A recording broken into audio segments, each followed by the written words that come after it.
The Adventures of the Saint, starring Vincent Price.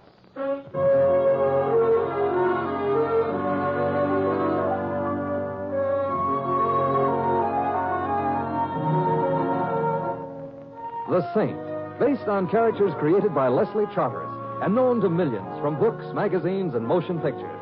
The Robin Hood of modern crime now comes transcribed to radio, starring Hollywood's brilliant and talented actor Vincent Price as the Saint.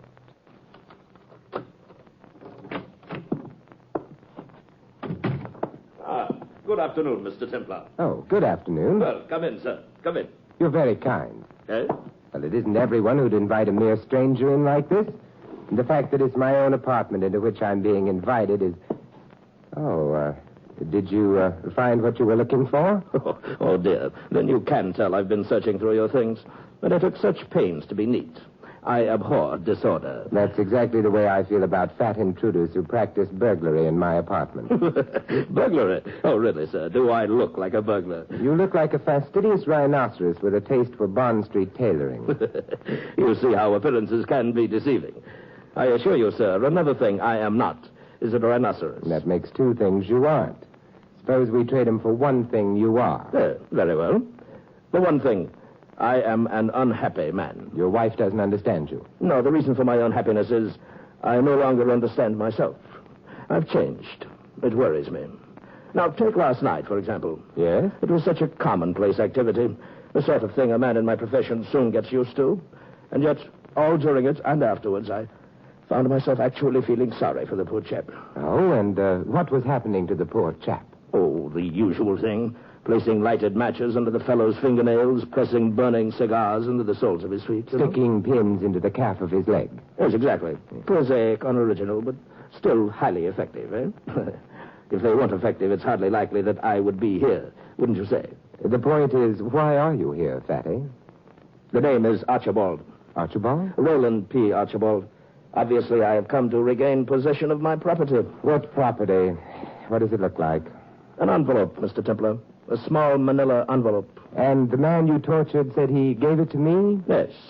Fernandez said your name very clearly, even though we were doing a magnificent job of twisting his arm at the time. And he was doing a pretty good job of pulling your leg.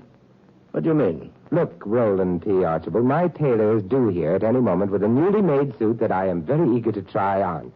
I'd be obliged to you if you picked up your marbles and... Nice. That depends on whom it's being pointed at. It's a Walther, one of the finest automatics the Germans ever made. I suppose you'd suspect an ulterior motive if I asked you for a closer look. The envelope, please. I've gone to considerable trouble, Mr. Templar. My patience is exhausted, thoroughly exhausted. I'm not as thin as I used to be. Shall we break some rye crisp together? The envelope, for the last time. Very well. I suppose next you'll be pestering me for a stamp. Don't come any closer, Saints. Well, I have to get the envelope. I just don't happen to have it on me. I've searched this apartment thoroughly. It has to be on your person. Outwitted, curse you. I'll take it, please. Hand it over. All right. Wouldn't it be amusing if when I reached into my pocket, instead of finding an envelope, I found a gun? You have a gun, Mr. Templar? A gun? Of course not. I was just... Wait. Keep your hands where they are, Saint. But the envelope... Now raise your hands, please. Higher. Thank you. I'll remove the envelope from your pocket myself. Playing it cagey, Chubby? In my profession, caution is the difference between living and dying. Now, which pocket? This one. Yes. It is a nice gun. You'd shown it to me when I asked, I wouldn't have had to kick in your bay window. That kick is going to cost you your life. Well, everything's expensive these days. Do you know the way out? Yes, Mr. Templar. But what's more important, I know the way back.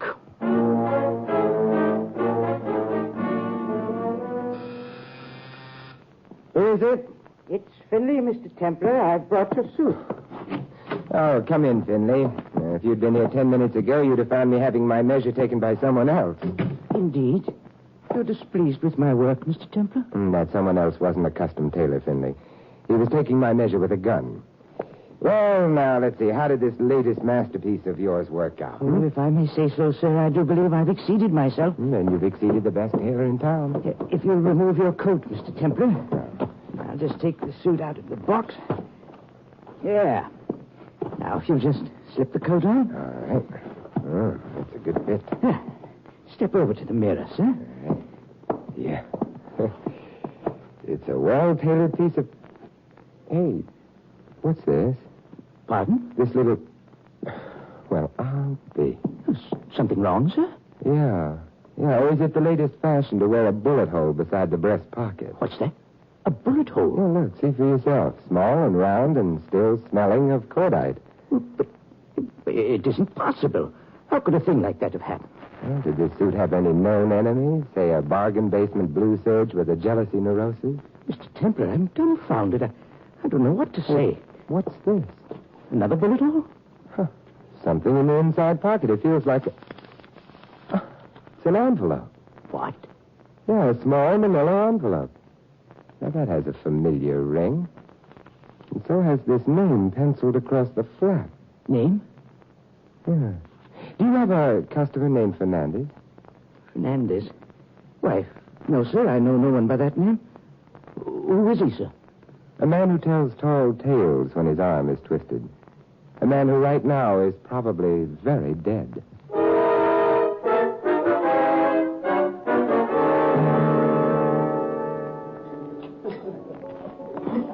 Ah, my beloved, fill the cup that clears today of past regret and future fears. Tomorrow I may be... Exactly where you are right now. Quoting Omar Khayyam to a disinterested highball glass. And empty, Simon. This cup that clears, empty. An entirely temporary condition. Bartender, double for Mr. Murphy, and I will have the same. Yes, sir. Ah, your generosity is matched only by your intelligence and wit. What brings the mighty man catcher to 3rd Avenue? Whiskey? Women? An encyclopedia that walks like a man. And drinks like a fish. I'm at your service, my saintly friend. Well, I'm glad Einstein just wasn't available. An amateur. Here you are, sir. Oh, thank you. Oh, thank you. Ah. Ask me anything, Simon. My brain is in your hands. I will start with names. 2 names. Name them. Roland T. Archibald. Neat, natty, and fat with an extra bulge under the arm. That probably means a gun. Mm-hmm, that's Roland. And that's all. Now, don't tell me that filing system you call a brain is slipped up on Roland P. I'm afraid so, Simon. He has, no friends, no acquaintances, no known occupation, no known anything. A very mysterious cookie. Oh, I'd put him more in the plum pudding class. Next name? Fernandez. Fernandez. Oh, Simon, I know so many. I was afraid you would. 3 bartenders, a manufacturer of hearing aids, a truck driver. Oh, best and safest driver I ever knew. All truck drivers are the best and the safest. Any more? Safecracker, a professor of Oriental languages, 3 more bartenders. Well, what's the use? I wouldn't know the right one if I heard it. Look, take a look at this. 4 sheets of foolscap. You want to know what it is? I know what it is. It's a formula, a complicated formula in nuclear physics. Oh, now I'm learning. Where did you get this hot potato, Simon? It came in a small manila envelope that I found in the pocket of a brand new suit. And you want me to tell you what the formula means? Too bad Einstein wasn't available. I'm more concerned with whom this belongs to rather than what it means. These initials printed in the upper left-hand corner. Initials. Oh, yeah. D-R-L. Which means? D-R-L. Well, Simon, on a formula in nuclear physics, the L probably stands for laboratory. Bartender, triple for Mr. Murphy. Yes, sir. Drop in any time, Simon, any time. I shall always be glad to receive you.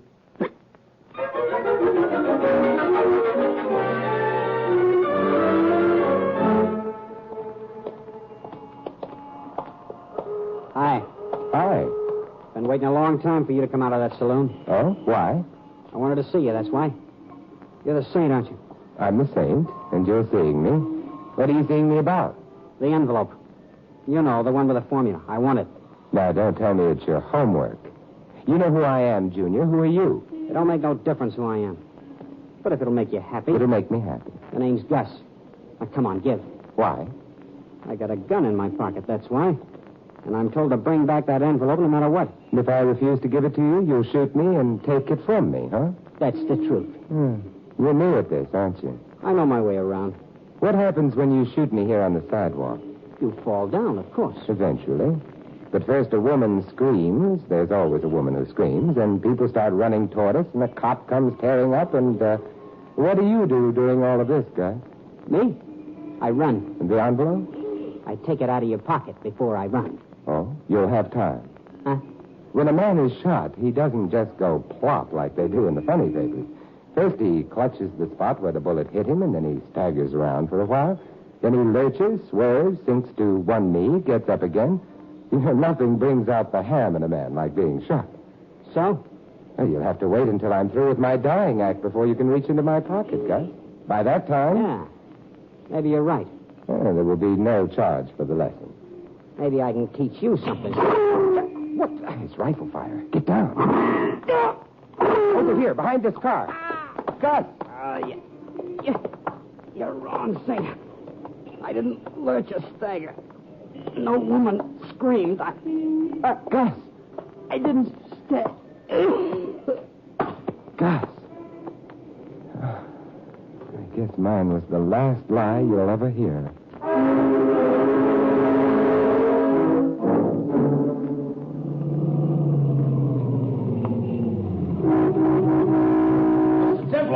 Mr. Templar. Oh, it's you, Fatty. Oh, Mr. Templar, I wish you wouldn't persist in calling me by that absurd name. Well, Rose by any other name. I suppose the same sort of reasoning applies to a rat. Well, is this the big moment, Roland? Eh? Archibald's revenge, the payoff I was promised for, the kick in the stomach I delivered? I would hardly honk my horn after you shot your name at the top of my voice on a busy thoroughfare if it were my intention to kill you, Mr. Templar. No, I suppose you wouldn't. You'd park your car somewhere and stalk me from it with a high-powered rifle. Well, you know, that sounds rather effective. I must bear it in mind for the future. Yeah, I'm still bearing it in mind from the past. A kid named Gus caught the bullet for me. Eh? I don't quite understand. It's simple, Fatty. You missed me. You think that I... Oh, really, sir, this is most amusing. You won't hear Gus laughing. My dear Templar, I am an expert rifleman. If I had aimed at you, I shouldn't have missed you. But come, sir, the temper of this conversation is not at all what I had in mind when I sought you out. No? I should like to suggest an armistice, a peace plan, as it were, with the loser paying a generous amount as reparations to the winner. Meaning that you wind up with a formula and I with the customary 30 pieces of silk. No, come, Templar. You make it sound as if treason were involved. I assure you the formula has nothing to do with any government project. Then what is it, Chubby? A recipe for sweet potato pie? A method of manufacturing quick frozen bourbon? What is it? The only person who can answer that is Dr. Vargas. Dr. Vargas? Vargas? Thanks. Where are you going, Mr. Templar? Consult a phone book. You've just given me the answer to another one of 3 puzzling initials, Chubby. I think I know now what the middle one stands for.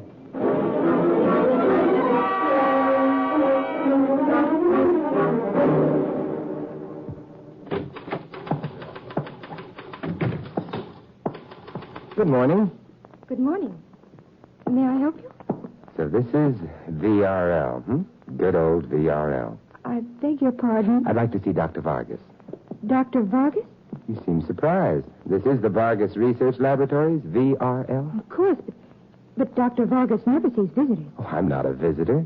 What I've got in a small manila envelope practically makes me a member of the firm. I beg your pardon? Again? And on such short acquaintance? But what? Merely tell the doctor it's probably a matter of life or death. But I've strict instructions never to interrupt the doctor. Who shall I say is calling? Simon Templar. Vincent? With a question mark where my halo ought to be. Do we know each other? No. Something tells me that we will.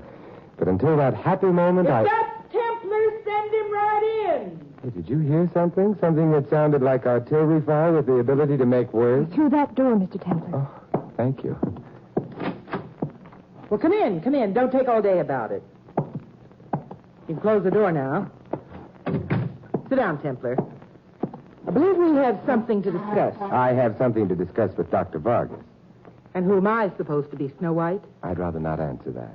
Let's get right to the heart of it, Templar. I'm a busy woman. And I'm a puzzled man, Doctor. And one of the things that puzzles me is how you knew I was coming here. A friend told me to expect you.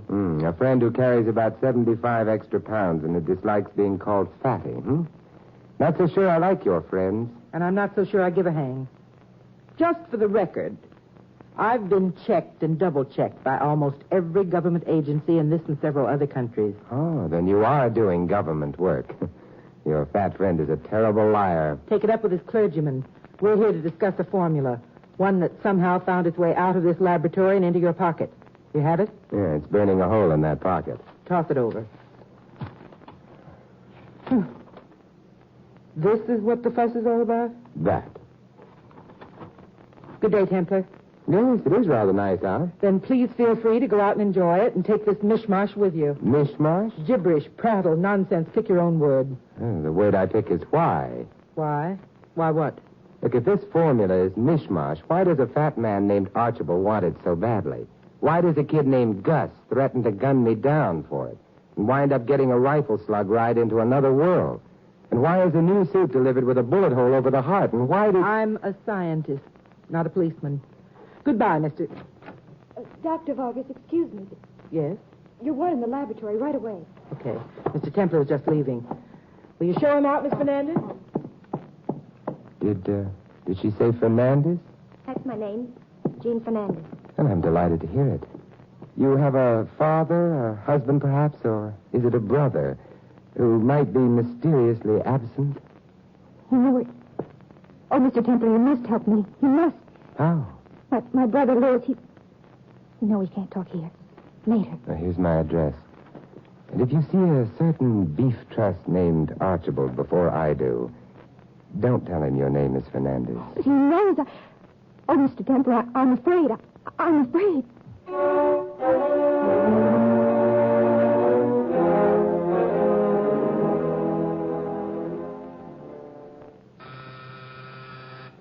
Who is it? It's I, sir. Finley. May I see you for a moment? Oh. Well, come in, Finley. Now, don't tell me you've made me a new coat this fast. Oh, Mr. Templar. I could hardly do justice to my craft if I... Mr. Templar, I have a problem. Well, judging from the record, you've come to the right place to unload it. It's that object you found in the suit I delivered yesterday, sir. The manila envelope? Yes, sir.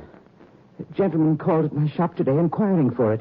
He insists that the envelope is his and demands its return. A fat gentleman? No, sir, a rather thin gentleman. His name is Fernandez. I doubt it. Pardon? Did he tell you how the envelope happened to be found in my suit? Yes, sir, he did. He was in for a fitting himself the other day. Fernandez? Yes, sir, Fernandez. He says he saw your coat hanging on the rack, admired it, and on an impulse tried it on. The envelope had been in his hands at the time. And he just slipped it into the pocket and then forgot about it, huh? So he informed me, sir. Now he's threatening me with legal action if I don't... Tell the gentleman to call here for the envelope, Finley. If he can identify the contents, he can have it. Well, that sounds reasonable enough, Mr. Templar. I'll tell him. Good day, sir, and thank you. Oh, Finley. Yes, sir. Tell the gentleman I'll expect an explanation about that bullet hole in my coat. You know, I'm dying to hear how the gentleman gets around that one.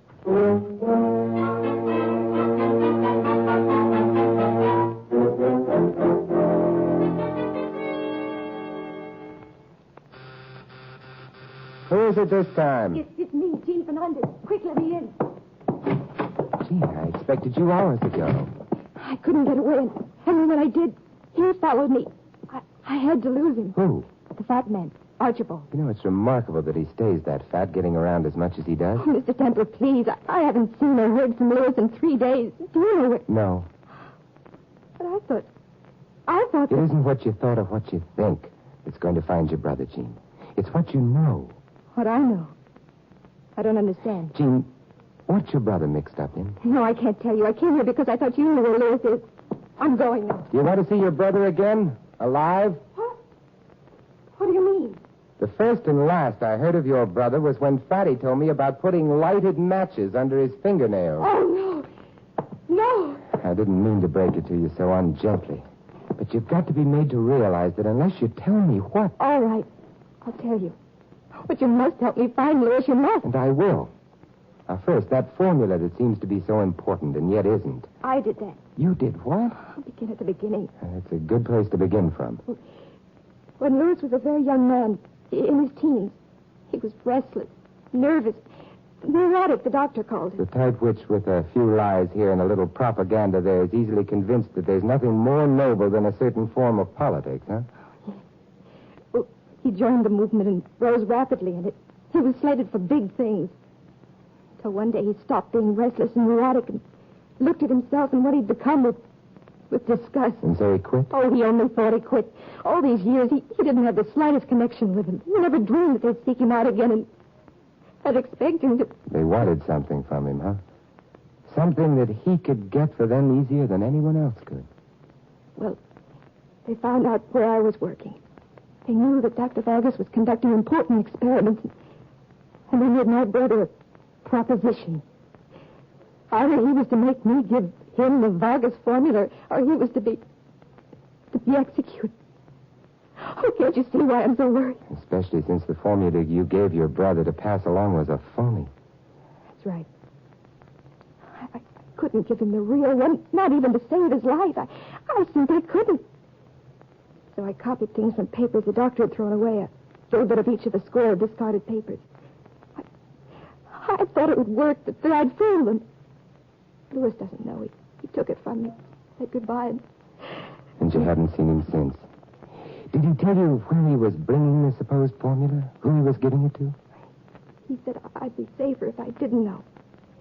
He merely said that he was going to meet a man who'd been one of their cleverest agents for years. One of the most important men in the organization. Oh, it must be him. It must be. Fatty? Well, what makes you think so? Why else would he follow me? Why else would he... Where are you going? To look out the window. I want to see if he's there. No, Gene, get away from that window. I just want to see if he... Somebody's been playing 4th of July with a high-powered rifle. This is no time to stand there. Gene, get down! Gene! Gene! Gene! Oh.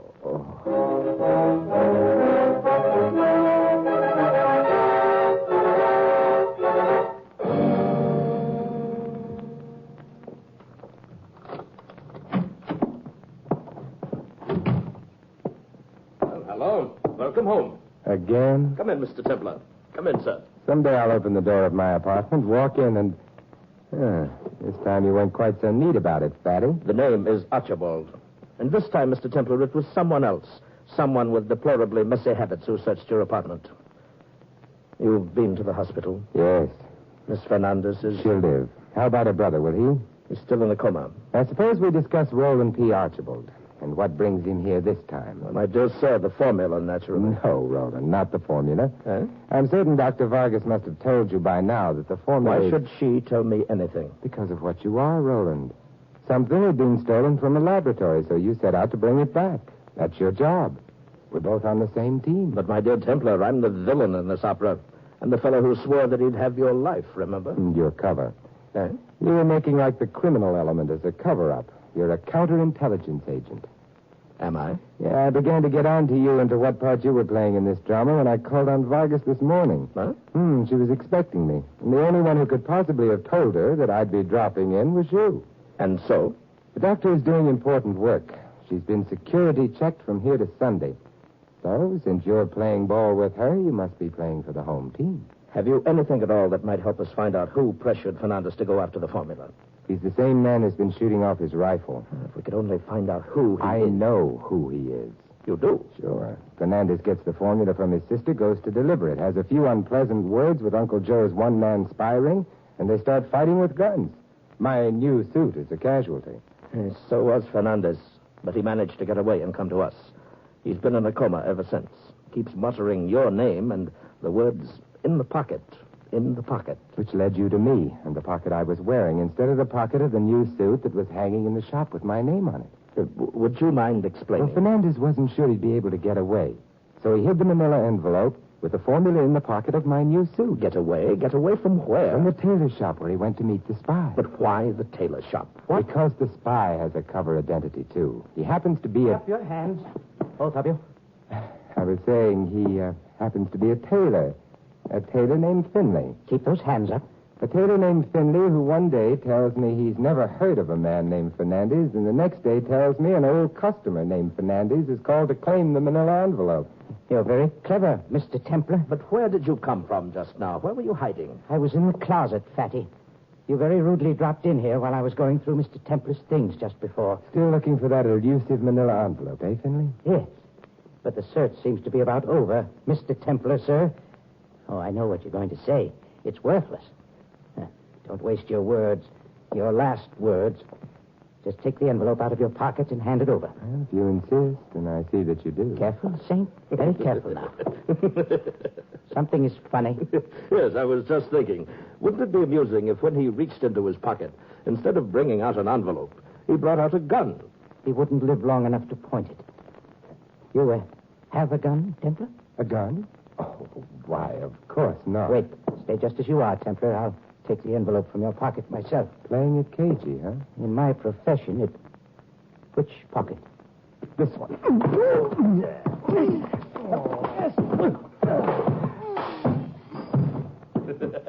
Oh, that's splendid, Mr. Templar. Splendid, splendid.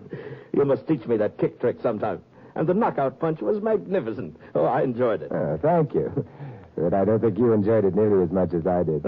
In fact, Fatty, I'm a little sorry it's over. Oh, Mr. Templar, for the last time, the name is... Yes? Never mind. I think you've earned the right to call me Fatty.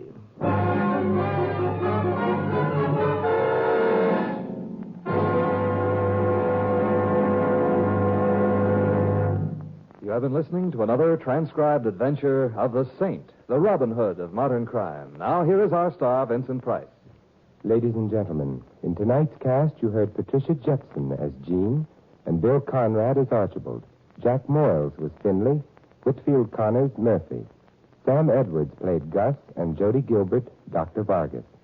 This is Vincent Price inviting you to join us again next week at the same time for another exciting adventure of the Saint.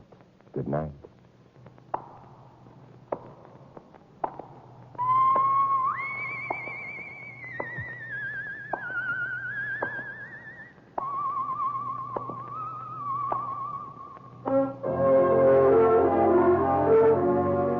Tonight's script of The Saint was written by Michael Cramoy. The Saint, based on characters created by Leslie Charteris, is a James L. Sathia production and is directed by Helen Mack.